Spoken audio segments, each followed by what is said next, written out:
වාසනාවන්ත දවසක් වේවා. ඔයාලා හැමෝම ආදරෙන් පිළිගන්නවා නිරායිස් YouTube channel එකට. අද මම ඔයාලට අරගෙන ආවේ බඩේ අමාරුවක හැදුන ගමන් ඉක්මනින්ම අඩු කරගන්න නම් හදලා බොන්න පුළුවන් අත් බෙහෙතක් ගැන. මේකට ගන්න ಜಾති 4යි. ගම්බිරිස්සට 15ක් ගන්නවා, සුදු ලුණු බික් 3ක් ගන්නවා, අඟලක විතර ඉඟුරු කෑල්ලක් ගන්නවා, දෙහි බෑයක් ඕන කරනවා. දෙහි වෙනුවට ඔයාලට ලෙමන් උනත් ගන්න පුළුවන්.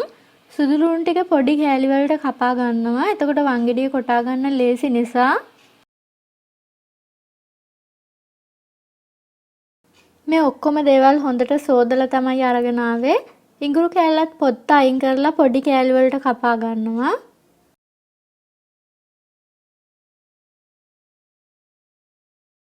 දෙහි කෑල්ල පැත්තකින් තියලා අනිත් දේවල් සේරම වංගෙඩියට දාලා හොඳට කොටා ගන්නවා. මේක ඔයාලට මිරිස් ගලේ අඹර ගන්න පුළුවන්. ඒ වගේම බ්ලෙන්ඩර් එකට පොඩ්ඩක් වතුර දාලා කොටා ගන්නත් පුළුවන්.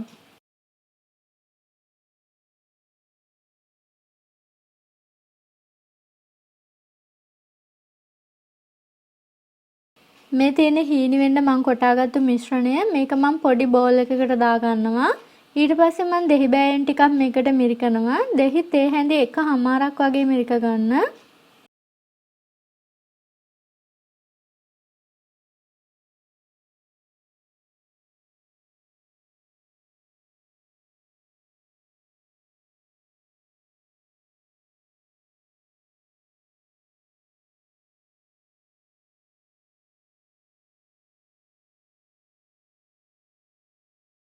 මේ ටික හොඳට කලවම් කරනවා. ඊට පස්සේ මම මේකට එකතු කරනවා වතුර මේස හැඳි 3ක් විතර. ඉතින් මේ කියන ප්‍රමාණය ඔයාලා ඒ විදිහටම ගන්න. මේකට ලුණුවත් සීනිවත් එකතු කරන්න එපා.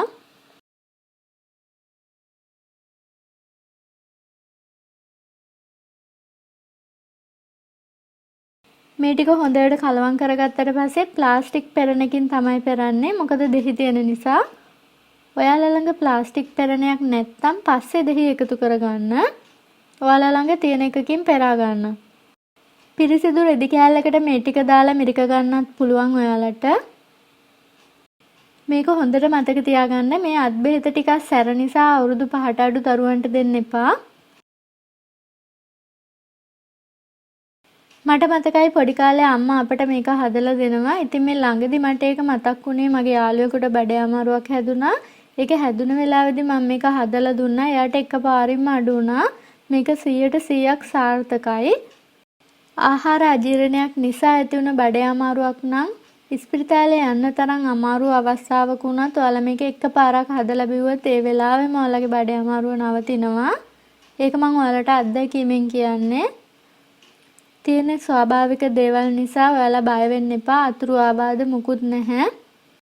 මේ වීඩියෝ එක ඔයාගේ දන්න කියන අයත් එක්ක ෂෙයා කරන්න. තවත් වටිනා වීඩියෝ එකකින් හමු වෙමු. අටත් ඔයාගේ පවුලේ හැමෝටම දීර්ඝායුෂ වේවා.